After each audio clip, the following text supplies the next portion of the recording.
कार्तिक महात्म 33वां अध्याय 33वां अध्याय। सूत जी ने कहा कि इतनी कथा सत्यभामा को सुनकर भगवान श्री कृष्णचंद्र जो है सो संध्या बंदन करने चले गए। संध्या बंदन करने का मतलब शाम के समय जो भगवान का पूजा किया जाता है ना, उसको संध्या बंदन कहते हैं। ऐसे विस्तार में जानकारी कहीं बाहर में मिल जाएगा। अभी तो कार्तिक महात्मा से विशेष चर्चा है। तो शाम के समय किए जाने वाली पूजा को संध्या बंदन करते हैं, कहते हैं। इतना ही अब समझ लीजिए। उसके बाद वो महल में चले गए।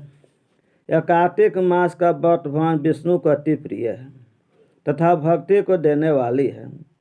इसमें 5 कर्म प्रधान है और ये 5 कर्म भगवान विष्णु को अति पसंद है। अर्थात भगवान विष्णु समय जो भी पूजा पाठ करे, सत्यनारायण कथा हो चाहे जो भी हो, उसमें रात्रि जागरण करना चाहिए, क्योंकि इससे भगवान प्रसन्न होते हैं। दूसरा है प्रातः काल स्नान।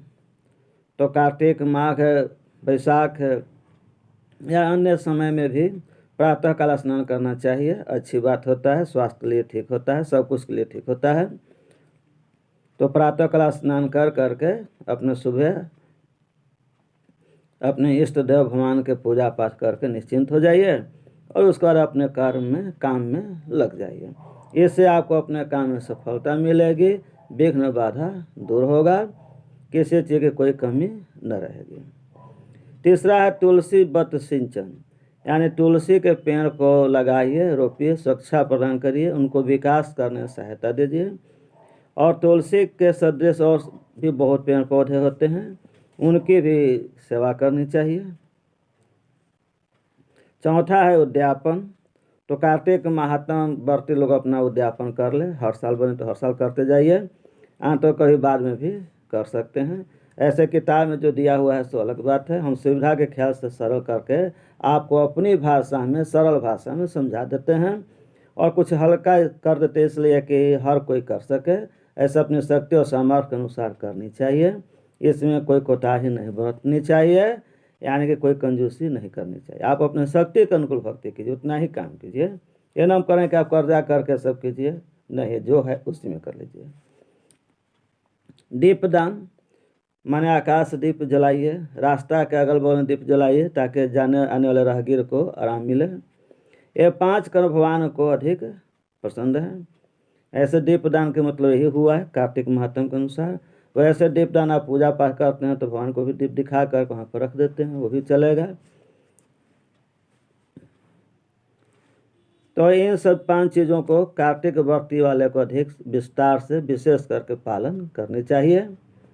ऋषियों ने कहा कि भगवान विष्णु का प्रिय अधिक फल देने वाला है।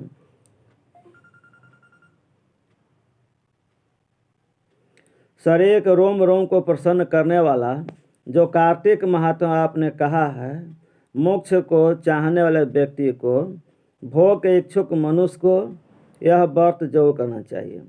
भोग और स्वर्ग मोक्ष सबको देने वाला है, इसलिए कार्तिक व्रत को सब करने चाहिए।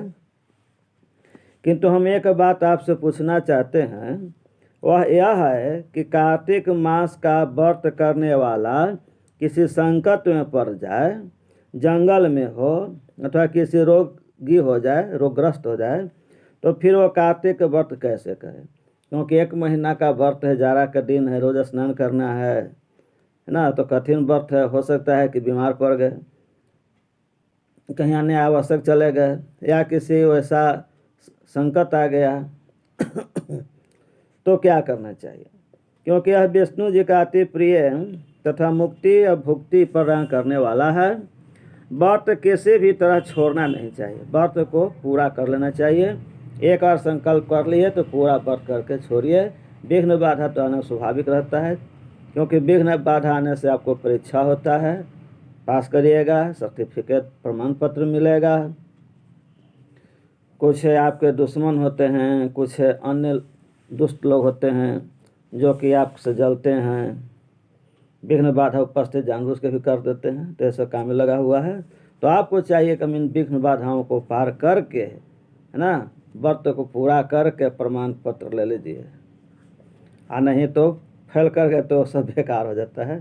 खैर पूरा बेकार तो नहीं होता है, लेकिन उतना आपका महत्व नहीं रह जाता है जितना कि आप पूरा कर लेते हैं, अधूरा रह जाता है। जितना करिएगा उतना मिलेगा, लेकिन और विशेष जो मिलने वाला था उसमें थोड़ा कमी आ जाता है। श्री सूत जी ने उत्तर दिया कि यदि कार्तिक व्रती किसी संकट में फंस जाए तो वीरता के साथ शंकर जी तथा विष्णु के मंदिर पास हो तो उसमें जाकर रात्रि जागरण करे, है ना। रात्रि जागरण का महत्व हुआ। शिवालय हो, चाहे विष्णु मंदिर हो, मठ हो, ठकुरबाड़ी हो, वहाँ पर जाकर के रात्रि जागरण करें। अगर घना जंगल हो, जंगल में चले गए हैं, यानी ऐसे जगह चले गए जहाँ की मंदिर भी न हो, तो पुण्य वृक्ष जो होते हैं, बर, पीपल, पाकर इत्यादि, तुलसी, तो ये सब पेड़ के पास जा कर के शरण लेना चाहिए। ऐसे इसमें आपको पीपल के पेड़ की चर्चा दी गई है। यदि पीपल के पेड़ हो तो तुलसी का वन हो, न वन कहने में बहुत सारे तुलसी के पेड़ जमे हुए हों, बड़े छोटे हों। भगवान विष्णु जी की मूर्ति के सम्मुख बैठकर विष्णु जी का कीर्तन करें। यदि भगवान विष्णु का मूर्ति मिल जाए, बना हुआ स्थापित जैसा भी हो सकता है कि मंदिर न हो, खंडित हो, भगवान का विष्णु का मूर्ति है तो वहाँ पर भी आप कर सकते हैं। ऐसा करने से हजारों गौओं के दान करने का फल मिल जाता है। जो मनुष्य विष्णु जी के कीर्तन में बाजा बजाता है उसे वाजपेय यज्ञ करने का फल मिल जाता है। और हर एक कीर्तन नृत्य करने वाले प्राणी को समस्त तीर्थों में स्नान करने का फल मिलता है। तो नृत्य करिएगा तो तीर्थ में स्नान करने का फल मिलेगा, उस घर बैठल, कहीं जाने की जरूरत नहीं है। किसी संकट के समय या रोगी हो जाने पर और यदि जल न मिल सके तो केवल भगवान विष्णु के नाम मात्र से मार्जन कर ले। अब जाड़ा के दिन है, नहाना में दिक्कत है, तो कपड़ा भिंगा के देह हाथ पोंछ लीजिए, है ना। यदि जल का भी अभाव हो जाए तो भगवान का नाम ले करके अपना शरीर धो पोंछ लीजिए। मान लीजिए कि भगवान का नाम ही जल है और उसी से हम अपना मार्जन कर लीजिए, शरीर को साफ सुथरा कर लीजिए। अभाव में, लाचारी में यदि उद्यापन न कर सके तो व्रत की पूर्ति के लिए केवल ब्राह्मणों को प्रसन्न होने से विष्णु भगवान प्रसन्न हो जाते हैं। उद्यापन विधि का माने जानकारी नहीं है, समय नहीं है, शक्ति नहीं है, धन दौलत की कमी है, तो आप किसी तरह से ब्राह्मण को अन्न वस्त्र यथाशक्ति दे करके उनको खुश कर लीजिए, आशीर्वाद ले लीजिए। यदि आप दीप दान कर सके तो दूसरे के दीप को वायु आदि से भली भांति रक्षा करें। आप दीप दान करें, अच्छी बात है। यदि हो सकता है किसी कारण से, गरीबी से या समयाभाव या कोई अन्य कारण से आप दीप दान न कर सकते हैं, रास्ता पर दीप आसपास नहीं जला सकते हैं, तो यदि कोई दूसरे का दीपक जल रहा हो तो उसकी आप रक्षा करिए, उसकी बचाव करिए, और भी आपको दीप जलाने का फल मिल जाएगा। यानी कि किसी का दीप जल रहा तो उसे बुझाए नहीं, बल्कि उसकी रक्षा करें। यदि तुलसी का पौधा पास न हो तो वैष्णव ब्राह्मण की ही पूजा कर लें। ये आपको परिहार दिया जा रहा है, माने कि सुविधा किया जा रहा है। अभाव में क्या करें, न हो तो मान लिए कि तुलसी का पौधा न हो और कोई ब्राह्मण मिल जाते हैं तो उन्हीं की पूजा कर लीजिए, क्योंकि भगवान सदा अपने भक्तों के पास ही रहते हैं। तो तुलसी में भगवान का वास है और ब्राह्मण में भी वास है। या कोई अन्य हो, माने ब्राह्मण न है, कोई दूसरे ही संत महात्मा भगवान के वैष्णव हैं ना, भक्त हैं, तो उनकी भी पूजा कर सकते हैं। इन सब को न होने पर व्रती ब्राह्मण गौ, पीपल और बट वृक्ष की श्रद्धा से सेवा करें।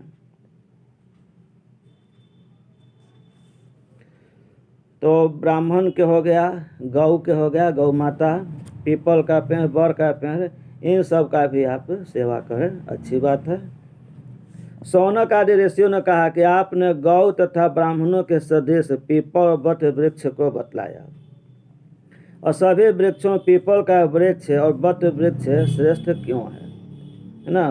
बर और पीपल के पेड़ को महान क्यों कहा गया, अब ये हमें बतलाइए। श्री सूर्य जी ने कहा कि पीपल का पेड़ साक्षात विष्णु भगवान है और पलाश का पेड़ तो है सो साक्षात ब्रह्मा है।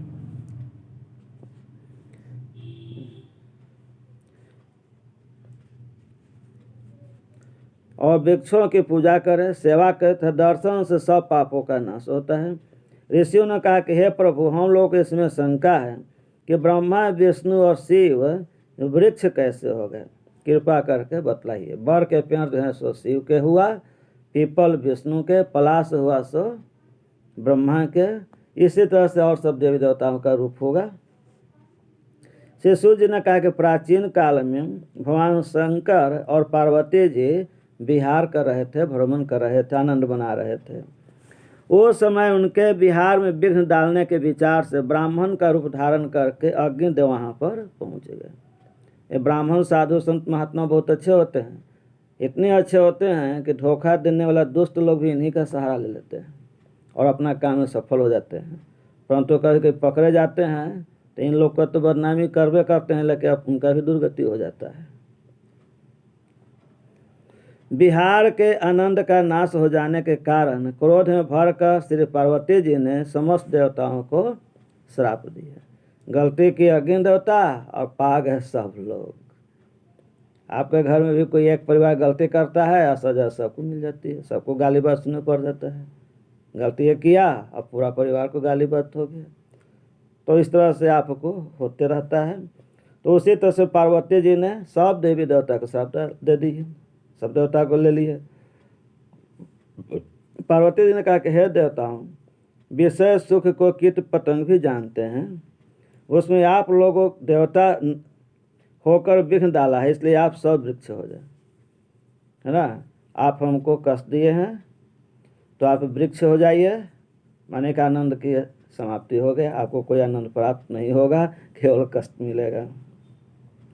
सूर्य जी ने कहा कि इस प्रकार क्रोधित पार्वती जी के शाप से सब देवता हैं सो अपने अपने अंश से वृक्ष रूप धारण कर लिए ना, इसे हाथ कर दिए, आए वो पेड़ तैयार हो गया और कहीं का हम इसी में रहेंगे।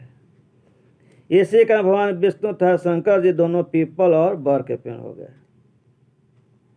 इसी कारण भगवान विष्णु का शनि देव के साथ जोग होने के कारण केवल शनिवार को ही पीपल का स्पर्श करना चाहिए ना, तो उसमें शनि देव का भी वास हो गया, दोनों के संयोग हो गया।